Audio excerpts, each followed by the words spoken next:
Hai guys, hello YouTube. It's me, Michi Diary.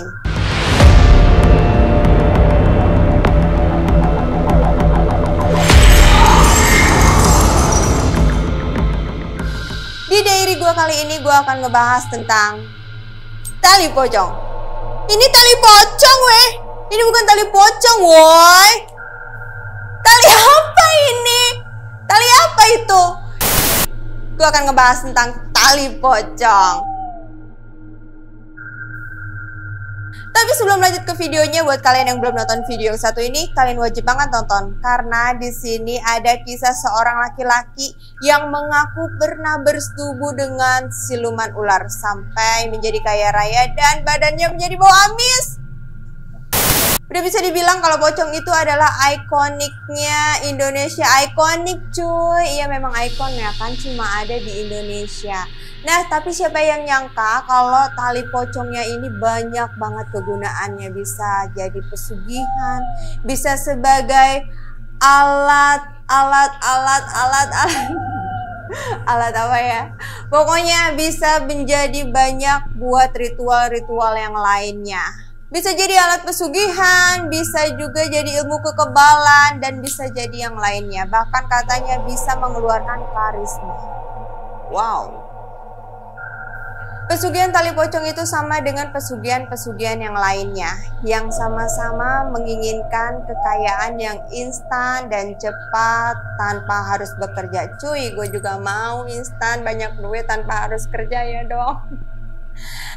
Tapi pesugihan tali pocong ini membutuhkan banyak sekali resiko. Yang pertama, dia itu harus menggali sendiri kuburan dan menggambil tali pocongnya itu sendiri.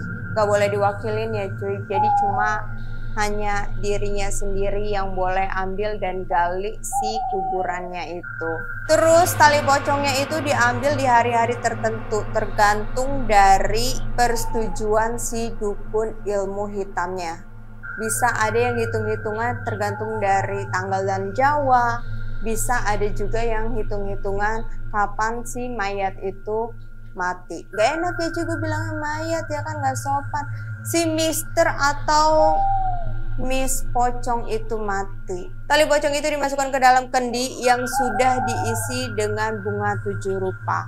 Barulah tali pocong itu bisa ditaruh di tempat-tempat tertentu. Misalnya taruh di atas makanan atau taruh langsung di wadah makanan. Dan biasanya yang pakai pesugihan tali pocong ini adalah mereka yang mempunyai tempat usaha makanan. Kayak tukang bakso, kayak warteg atau yang lain sebagainya. Nah, para pengguna tali pocong ini di warungnya itu bakal kelihatan ramai selalu. Jadi nggak sepi guys, yang beli itu selalu banyak dan warungnya itu selalu dikerumunin oleh banyak orang. Sebagai alat pelet. Nah, yang ini ada sedikit perbedaan cara pengambilan dari yang pesugihan tadi. Kalau yang pesugihan tadi kan diambilnya itu di hari-hari tertentu. Nah, itu dukunnya sendiri yang pilihin. Tapi kalau pesugihan sebagai alat pelet ini, itu hanya di hari Selasa Legi. Katanya yang matinya di Selasa Legi itu aura mistisnya akan semakin keluar, makanya sering diincar oleh banyak orang. Nah biasanya keluarga yang percaya hal-hal seperti itu, mereka rela menjaga kuburannya agar tidak dicuri oleh orang-orang yang ingin kaya instan. Wow.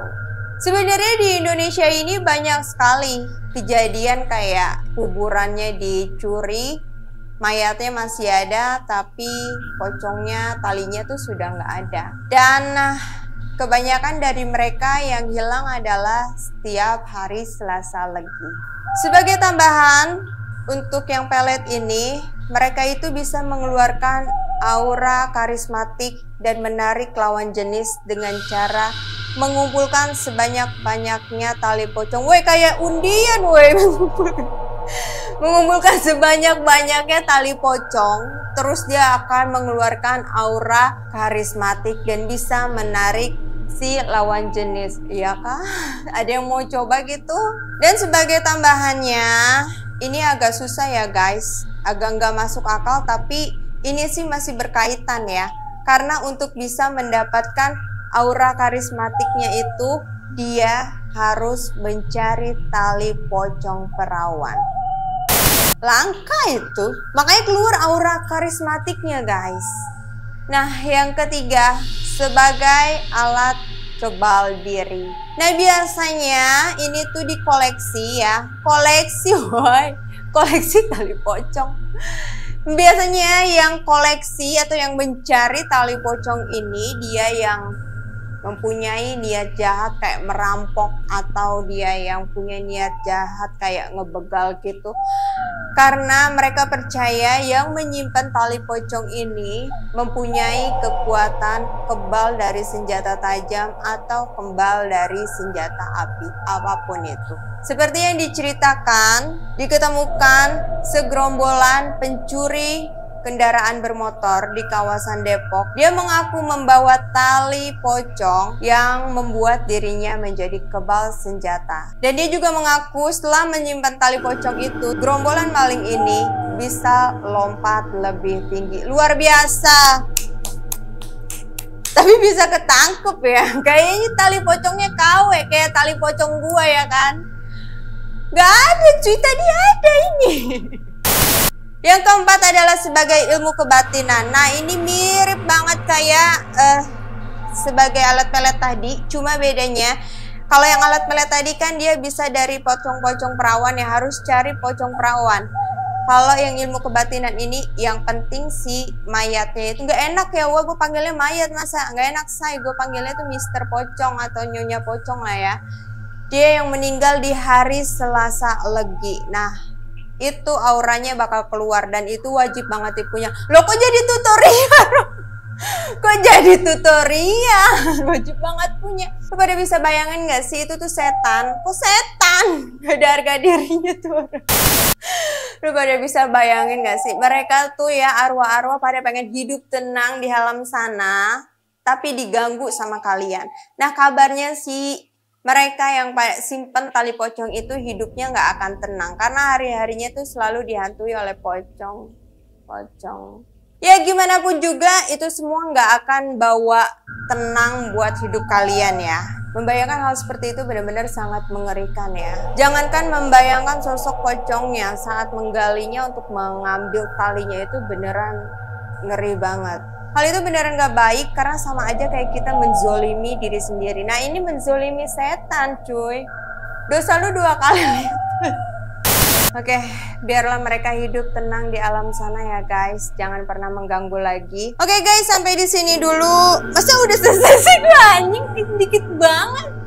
Oke guys, sampai di sini dulu episode tentang tali pocongnya. Nah guys, buat kalian yang punya cerita-cerita mengerikan atau menakutkan, kalian bisa hubungi nomor telepon di bawah sini, atau kalian bisa DM Instagram yang satu ini, atau kalian bisa kirim email di sini. Sampai di sini dulu di hari gue kali ini. See you next. Lu hilangin gue ya, Bi. Sampai di sini dari gue kali ini. Sampai jumpa. Sampai di sini dulu dari gue kali ini dan sampai jumpa.